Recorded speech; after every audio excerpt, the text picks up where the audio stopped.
കൂടുതൽ വാർത്തകളും വീഡിയോകളും കാണാൻ ഈ ചാനൽ സബ്സ്ക്രൈബ് ചെയ്യുക. കൂടെ ബെൽ ബട്ടൺ അമർത്തുക. Please subscribe our channel. നമസ്കാരം. എല്ലാ മാന്യ ജ്യോതിഷ വിശ്വാസികൾക്കും ജ്യോതിഷ പ്രേമികൾക്കും ഈ എപ്പിസോഡ് ഇഷ്ടപ്പെടുന്ന എല്ലാവർക്കും ഹാർദവമായ സ്വാഗതം. മറ്റൊരാൾ ചോദിച്ചാണ് ഗണപതി പ്രീതിക്ക് എന്താണ് ചെയ്യേണ്ടത്. ഗണപതി പ്രീതിപ്പെടുത്താൻ ഒരുപാട് കാര്യങ്ങളുണ്ട്. കുംഭോദരനാണല്ലേ, വയറുമൊക്കെ ഉള്ള തുമ്പിക്കൈയൊക്കെ ഉള്ള അല്ലേ, വലത്തോട്ട് തുമ്പിക്കൈ ഇരിക്കുന്ന ഗണപതിയാണ് ഉത്തമം എന്നാണ് പറയുന്നത് അല്ലേ.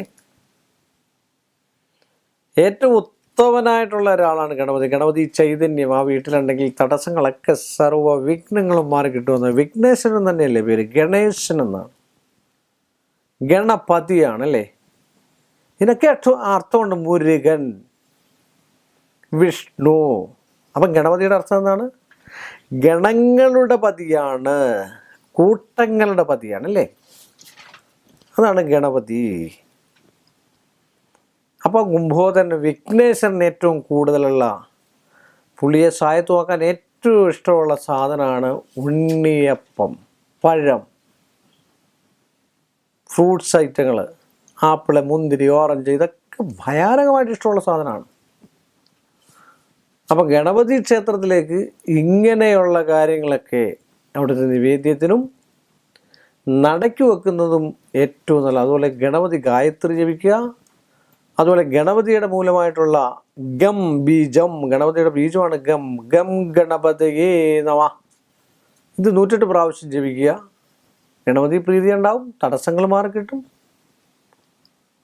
അതുപോലെ ഓ ഹ്രീം ശ്രീം ക്ലീം ഗ്ലൗം ഗം ഗണപതി വരവരത സർവ ജനമേ വശമാന സ്വാഹ എന്നുള്ള വശ്യമന്ത്രമാണ്. ഗണപതിയുടെ വശ്യമാണ്. ഏത് കാര്യത്തിനുള്ള വശ്യമാണ്?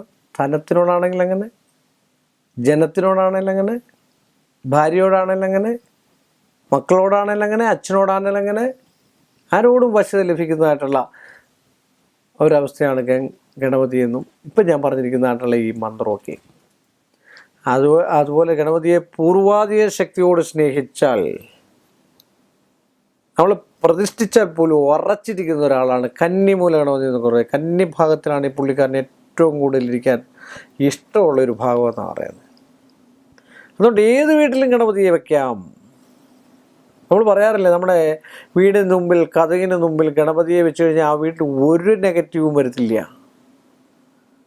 ഒരലസത ഉണ്ടാകത്തില്ല. ഇതൊക്കെ അതുപോലെ മോദകം, അപ്പം, അട, ഇതൊക്കെ അങ്ങോട്ട് ഗണപതി ക്ഷേത്രത്തിൽ ചെയ്ത് കണ്ടു കഴിഞ്ഞാൽ സർവ്വവിഘ്നങ്ങൾക്കും പരിഹാരമാണ്. അഷ്ടദ്രവ്യ ഗണപതി ഹോമം. ഒരു ഫലം കരിമ്പുണ്ടെങ്കിൽ, അല്ലെങ്കിൽ ഒരു നാളികേരത്തിനൊരു ഫലം കരിമ്പ്, ഒരു ഫലം അട, തേന്, നെയ്യ്, ഇങ്ങനെ കൂട്ടിയാണ് അഷ്ടദ്രവ്യം. 8 കൂട്ടികൾ, അഷ്ട ഐശ്വര്യങ്ങളും ഉണ്ടാകാൻ കൃത്യമായും ശുദ്ധമായിട്ടും വൃത്തിയായിട്ടും അഷ്ടദ്രവ്യ ഗണപതി ഹോമം കണ്ടു കഴിഞ്ഞാൽ ആ കുടുംബത്തിൽ വെച്ചാണെങ്കിൽ ഏറ്റവും ഐശ്വര്യം, അമ്പലത്തിൽ വെച്ചാണെങ്കിലും ഏറ്റവും ഐശ്വര്യം. കരിമ്പും തുണ്ടും കൂടെ ഹോമിച്ചു കഴിഞ്ഞാൽ ധാന്യ സമ്പൽ സമൃദ്ധി ഉണ്ടാകാൻ, ഉണ്ടാക്കി തരാനായിട്ട് കഴിവുള്ള ഗണപതിയേക്കാൾ മിടുക്കന്മാരായിട്ടുള്ള ചൈതന്യാവസ്ഥകളൊന്നുമില്ല. അത്രയ്ക്ക് ഇമ്പോർട്ടൻ്റ് ഉള്ളൊരു ആളാണ് ഗണപതി. എല്ലാ കാര്യക്കും, എല്ലാ തടസ്സത്തിന് കാര്യം. ഭഗവാനെ ശിവനെ പോലെ വിളിക്കണമെങ്കിൽ ആദ്യം ഗണപതിക്ക് വെക്കണം അല്ലേ. നമ്മൾ പറയാറില്ലേ ഗണപതിക്ക് വെച്ചത് എല്ലാ കാര്യത്തിനും, ഒരു കല്യാണ നിശ്ചയം, ഒരു കയറിത്താമസം, ഒരു കട ഉദ്ഘാടനം, എല്ലാത്തിനും മധുരങ്ങളൊക്കെ കാണാം. അപ്പം ഇത്രയും പറഞ്ഞുകൊണ്ട് ഇത്രയൊക്കെ ചെയ്ത്. അതുപോലെ അവൽപ്പറ ഏറ്റവും ഇഷ്ടമാണ് ഗണപതിക്ക്. മലർപ്പറ ഏറ്റവും ഇഷ്ടമാണ്. പറ ചെയ്യുമ്പോൾ അവലെ, മലരെ, കൽക്കണ്ടം, മുന്തിരി, ഇത് ആപ്പിൾ കൊണ്ട്, ഓറഞ്ച് കൊണ്ട്, അപ്പം കൊണ്ട്, ഉണ്ണിയപ്പം കൊണ്ട് ഉണ്ണി ഗണപതിയെ പ്രസാദിപ്പിക്കാമെന്ന് പറഞ്ഞുകൊണ്ട് നിങ്ങൾ ഇതൊക്കെ ചെയ്ത് കണ്ടാൽ നിങ്ങളുടെ തടസ്സങ്ങളൊക്കെ മാറി കിട്ടുമെന്ന് പറഞ്ഞുകൊണ്ട് എൻ്റെ ഈ എപ്പിസോഡ് ഇവിടെ അവസാനിപ്പിക്കുന്നു.